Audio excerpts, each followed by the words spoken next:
नमस्कार साथियों, स्वागत है आप सभी का पीके एडवांस साइको यूट्यूब चैनल पर। जैसा कि आप बैनर देख रहे हैं, सीबीएसई क्लास 10th हिंदी विषय के लिए आपकी जो आगामी एग्ज़ाम्स हैं उनके लिए महत्वपूर्ण वस्तुनिष्ठ प्रश्न लेकर आया हूं। और जैसा कि आप देख रहे हैं 100% और विगत परीक्षाओं में इसी तरह से हमने प्रश्न बनाए थे और वहाँ से ऐसे ही हमारे पेपर से प्रश्न सारे मिले थे। आप सभी अगर इन प्रश्नों की डिटेल देखना चाहते हैं, इन लेसन्स को पढ़ना चाहते हैं, तो सबसे पहले चैनल को सब्सक्राइब करें, लाइक करें, शेयर करें, ज़्यादा से ज़्यादा बेल आइकन दबा लें ताकि सारे नोटिफिकेशन आपको मिल जाएं। तो स्टार्ट करते हैं अपनी क्लास को। क्लास 10 क्षितिज भाग 2 सूरदास के पद। पहला प्रश्न आपके लिए, उद्धव कृष्ण का कौन सा संदेश लेकर आए थे? उद्धव कृष्ण का कौन सा संदेश लेकर आए थे? पहला ऑप्शन है प्रेम संदेश, अनुराग संदेश, योग संदेश, इनमें से कोई नहीं। 4 ऑप्शन हैं, चारों में से आपको आंसर बताना है और नीचे कमेंट्स बॉक्स में कमेंट्स कर देना है। ज़्यादा समय नहीं लूँगा, मैं आपको उत्तर साथ में लेकर आया हूँ, आप एक बार देख लीजिए। सी इसका राइट आंसर होगा, योग संदेश। उद्धव कृष्ण को कौन सा संदेश लेकर आए थे? योग संदेश लेकर आए थे। अगले क्वेश्चन की चर्चा कर लेते हैं। अगला क्वेश्चन और अगली स्लाइड पर चलते हैं। दूसरा प्रश्न है, कृष्ण की संगति में रहकर भी कौन उनके प्रेम से अछूते रहे हैं? प्रश्न को पुनः पढ़ें। कृष्ण की संगति में रहकर भी उनके प्रेम से अछूते रहे हैं। कौन उनके प्रेम से अछूते रहे हैं? उद्धव रहे हैं, गोपियाँ रही हैं, राधा रही है, इनमें से कोई नहीं। तो नीचे प्रश्न का आंसर और नीचे आप कमेंट्स बॉक्स में बताने से पहले आप नीचे कमेंट ज़रूर कर दीजिएगा। आंसर है ए, अर्थात उद्धव कृष्ण की संगति में रहकर भी उनके प्रेम से अछूते रहे थे। तीसरा प्रश्न,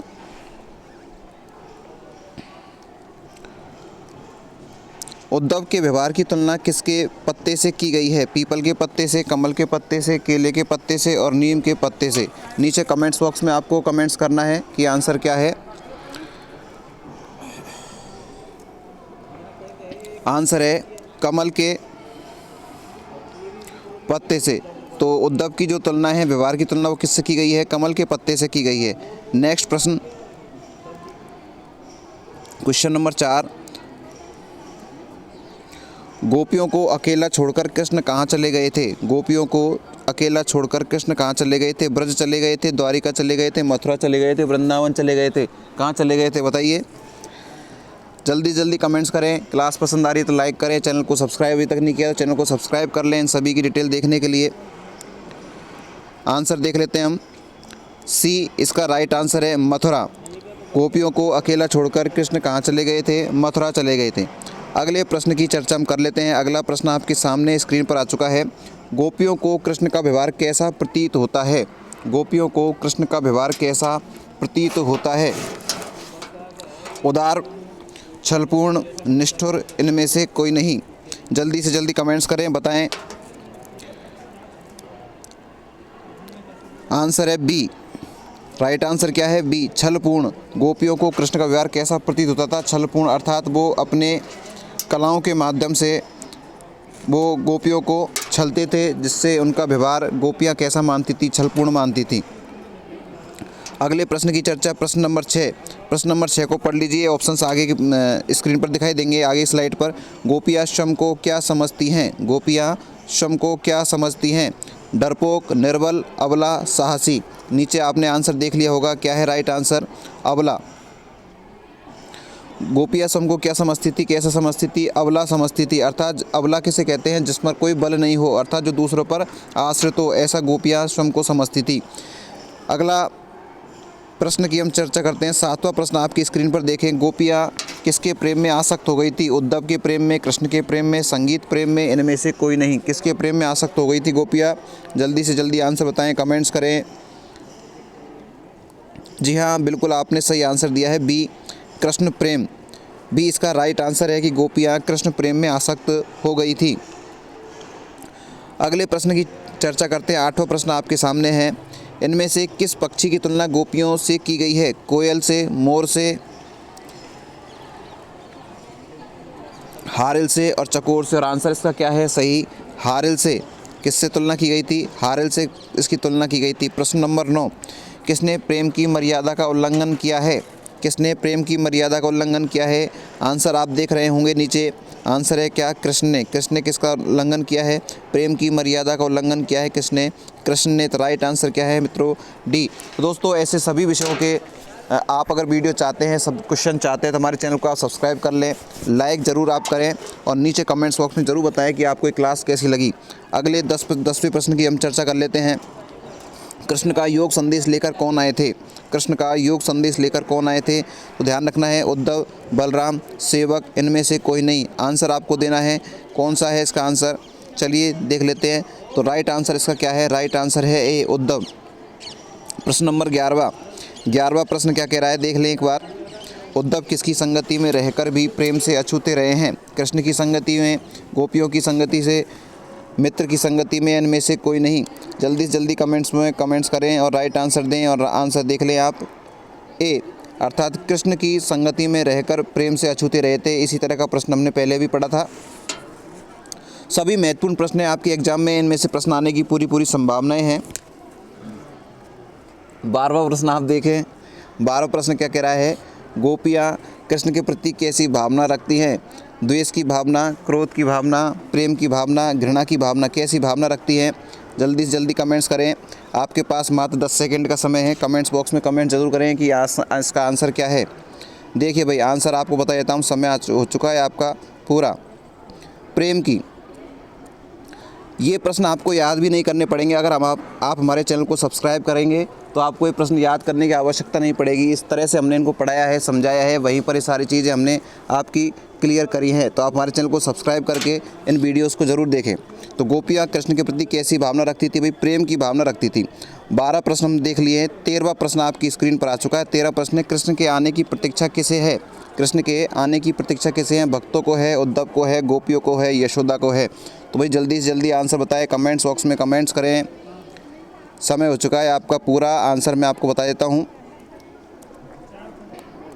गोपियों को। क्या है आंसर भाई? गोपियों को। कृष्ण के आने की प्रतीक्षा किसको थी? गोपियों की थी, गोपियों को थी। प्रश्न नंबर 14, कवि के अनुसार गोपियों का स्वभाव कैसा है? चतुर है, निर्दयी है, घमंडी है और भोला है? तो आंसर आएगा इसका डी।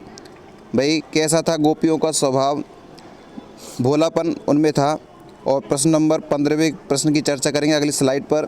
सूरदास अबला हम भोरी, गुर चाटी जो पागी, इस पंक्ति में निहित अलंकार बताइए। अलंकार आपको बताना है, तो ये तो आपको पाठ पढ़ने से इसका आंसर आप बता सकते हैं। वैसे इसका आंसर क्या है? दृष्टांत इसका आंसर है। तो ऐसे प्रश्नों को जानने के लिए चैनल को सब्सक्राइब करें और वीडियो देखें। 15 प्रश्न हम कंप्लीट कर चुके हैं। 16 प्रश्न की चर्चा हम कर लेते हैं।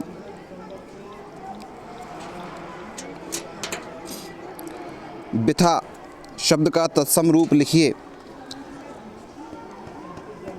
और ऑप्शन से बिना, मंथन, व्यर्थ और व्यथा। आंसर आपको इसमें इजीली देखने को मिला होगा। आंसर क्या है इसका?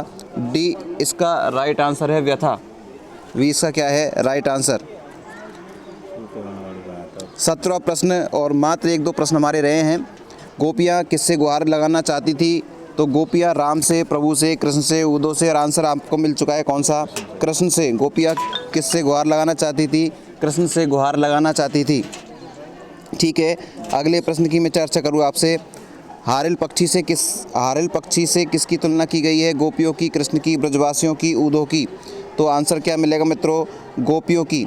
ज़्यादा आपका समय नहीं लूँगा, मैं आपको जल्दी से प्रश्नों को बता रहा हूँ। बस हमारे चैनल की यही विशेषता है कि हम आप विद्यार्थियों को ज़्यादा समय बिल्कुल खर्च नहीं करते, क्योंकि एग्ज़ाम का टाइम आ चुका है। तो आप हमारे चैनल को सब्सक्राइब करें, लाइक करें, नीचे कमेंट्स बॉक्स में कमेंट जरूर करें कि आपको क्लास कैसी लगी। अगले प्रश्न की चर्चा मैं आपसे कर लेता हूँ। क्वेश्चन नंबर 19वां प्रश्न है आपके लिए। 19वां प्रश्न क्या कह रहा है कि उद्धव के योग संबंधी बातें गोपियों को कैसी लगती है? गोपियों को उद्धव की योग संबंधी बातें कैसी लगती है, ये आपको बताना है। शहद के समान मीठी, कड़वी, ककड़ी के समान, हारिल पक्षी के समान चंचल या खरबूजे के समान मधुर? तो देखिए मित्रों, आंसर मैं आपको नीचे बता देता हूँ। कड़वी, ककड़ी के समान जो बातें हैं वो लगती थी किसको? उद्धव के योग संबंधी बातें किसको लगती थी? गोपियों को कड़वी, ककड़ी के समान, क्योंकि वो कृष्ण को भूलने की बात उनसे कह रहा था। अगले प्रश्न की मैं आपसे चर्चा करूं। अगला प्रश्न आपके सामने 20वां प्रश्न, गोपियों ने कृष्ण को किस प्रकार धारण किया था? मन से, कर्म से, वचन से, उपरोक्त सभी से। कैसे धारण किया था? तो आंसर देख लीजिए। उपरोक्त सभी से आ रहा, मन, वचन, कर्म तीनों से गोपियों ने कृष्ण को धारण किया हुआ था। 21वां प्रश्न आपकी स्क्रीन पर। जकरी शब्द का क्या अर्थ है? व्यर्थ होना, रटना, जर्जर होना, दुखी होना। और आंसर आप आ चुका है क्या? रटना। आंसर क्या है राइट इसका? रटना। जकरी शब्द का क्या अर्थ है? व्यर्थ होना, रटना, जर्जर होना, दुखी होना। आंसर क्या है? रटना। 22वें प्रश्न की मैं आपसे चर्चा करूं। 22वां प्रश्न आपके सामने देखिए। गोपियों ने योग रूपी व्याधि किसे देने की सलाह दी है? गोपियों ने योग रूपी व्याधि किसे देने की सलाह दी है? जो बीमार हो, जो ईश्वर भक्त हो, जो कृष्ण को ही भगवान माने, जिनका मन चक्री के समान चंचल हो। 10 सेकंड का समय आपके पास है। नीचे कमेंट्स में आपको आंसर देना है। जल्दी से बताएं गोपियों ने योग रूपी व्याधि किसे देने की सलाह दी है। चलिए मैं आपको आंसर बता देता हूँ। आंसर है डी, इसका राइट आंसर है। जिनका मन चक्री के समान चंचल हो। जिनका मन कैसा हो? चक्री के समान चंचल हो। 23वां प्रश्न आपके सामने। 23वां प्रश्न क्या कह रहा है कि मधुकर शब्द का प्रयोग किसके लिए हुआ है? गोपियों के लिए, कृष्ण के लिए, भौर के लिए, उद्धव के लिए। तो आंसर आपको मिल जाएगा किसके लिए? डी इसका राइट आंसर हो जाएगा। अगला प्रश्न 24वां प्रश्न आपके लिए। कृष्ण ब्रज से जाते समय अपने साथ गोपियों का क्या चुरा ले गए थे? गोपियों का मन चुरा ले गए थे, माखन चुरा ले गए थे, दही चुरा ले गए थे, शहद चुरा ले गए थे। क्या चुरा कर ले गए थे भाई? आंसर देना है गोपियों का मन, माखन, दही। सही, जल्दी से कमेंट्स करें और मैं आपको जब तक आंसर बता ही देता हूँ। आंसर इसका राइट है भाई ए, गोपियों का मन। बिल्कुल आप सभी ने जवाब दिया है, बिल्कुल सही। राइट का आंसर क्या है? गोपियों का मन कृष्ण ब्रज से चुरा ले गए थे। अगला प्रश्न 25वां आपकी स्क्रीन पर।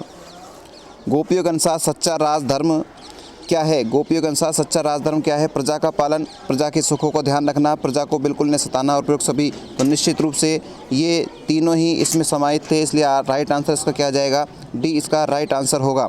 अगला प्रश्न 26वां प्रश्न आप देखें एक बार। सूरदास का जन्म कब हुआ था? सन 1478, 1448, 1468, 1458। जल्दी से कमेंट्स करें सूरदास का जन्म कब हुआ था। इन प्रश्नों से बाहर आपका एक भी प्रश्न नहीं होगा एग्जाम में, ये आप तय मानिए। और इन प्रश्नों की व्याख्या देखने के लिए चैनल को सब्सक्राइब करें, लाइक करें और ज़्यादा से ज़्यादा शेयर करें ताकि सभी आपके साथियों को ज़्यादा से ज़्यादा इस क्लास का लाभ मिल सके। तो आंसर आपको बताना है। आंसर इसका देख लेते हैं अपन अभी क्या है। आंसर इसका भाई राइट ए इसका राइट आंसर है 1478। 1478 में किसका जन्म हुआ था? सूरदास का जन्म 1478 में हुआ था। अगली स्क्रीन, मात्र 2-3 प्रश्न हमारे बचे हैं। आप देखते रहें, लाइक करते रहें, शेयर आप ज़्यादा से ज़्यादा करें क्लास को। सूरदास की मृत्यु कब हुई थी? तो जन्म का प्रश्न देखा है तो मृत्यु का आप साथ में याद रख लें। 1583 में सूरदास की मृत्यु हुई थी। सी इसका राइट आंसर है। अगले प्रश्न की चर्चा हम कर ले। निम्नलिखित में से कौन सी रचना सूरदास की नहीं है? सूरसागर, सूर सारावली, साहित्य लहरी और साहित्य दर्पण। जल्दी से कमेंट्स करें कौन कौन सी इनमें से रचना नहीं है। सूरदास की कौन सी रचना नहीं है? सूरसागर, सूर सारावली, साहित्य लहरी, साहित्य दर्पण। कौन सी नहीं है? चलो भाई आंसर आ चुका है डी इसका राइट आंसर है। कौन सी नहीं है? साहित्य दर्पण सूरदास की रचना नहीं है। 29वां प्रश्न क्या कहता है? सूरदास के साहित्य में किस रस की प्रधानता है? तो बिना समय गंवाए आंसर देख लेते हैं कौन से रस की है। वात्सल्य रस की इसकी प्रधानता है। किसमें? सूरदास के साहित्य में कौन से रस की प्रधानता है मित्रों? वात्सल्य रस की। क्लास पसंद आ रही तो क्लास को लाइक आप ज़रूर कर लें। 30वां प्रश्न देख लें। 30वां प्रश्न है सूरदास के साहित्य में किस भाषा की प्रमुखता है? सूरदास के साहित्य में किस भाषा की प्रमुखता है? अवधी भाषा की, ब्रज भाषा की, राजस्थानी भाषा की या भोजपुरी भाषा की? कमेंट्स करें जल्दी से। कौन सबसे जल्दी कमेंट्स करता है देखते हैं। सूरदास के साहित्य में किस भाषा की प्रमुखता है? अवधी भाषा, ब्रज भाषा, राजस्थानी भाषा, भोजपुरी भाषा। आंसर देख लेते हैं। ब्रज भाषा। सूरदास के काव्य में किसकी ज़्यादा प्रधानता है? ब्रज भाषा की। 31वां प्रश्न हमारे लिए आ चुका है। 31वां प्रश्न देखें। सूरदास के साहित्य में किस गुण की प्रधानता है? ओज गुण, प्रसाद गुण, माधुर्य गुण और निर्गुण गुण। कमेंट्स करें सूरदास के साहित्य में किस गुण की प्रधानता है? ओज गुण, प्रसाद गुण, माधुर्य गुण और निर्गुण गुण। देखते हैं आंसर भाई। राइट आंसर आप सभी ने दिया है माधुर्य गुण। माधुर्य गुण की प्रधानता है। सी इसका करेक्ट आंसर है। 31 प्रश्न हमने पढ़ लिए हैं। 32वां प्रश्न आपके सामने आ चुका है। प्रीति नदी में कौन सा अलंकार है। तो ये प्रश्न अलंकार छंदों से संबंधित जो प्रश्न है वो आपको पाठ को पढ़ने से ही समझ में आएंगे। तो पाठ को पढ़ने के लिए, पाठ को समझने के लिए, पाठ की व्याख्या देखने के लिए आप हमारे चैनल को सब्सक्राइब करें और ज़्यादा से ज़्यादा शेयर करें।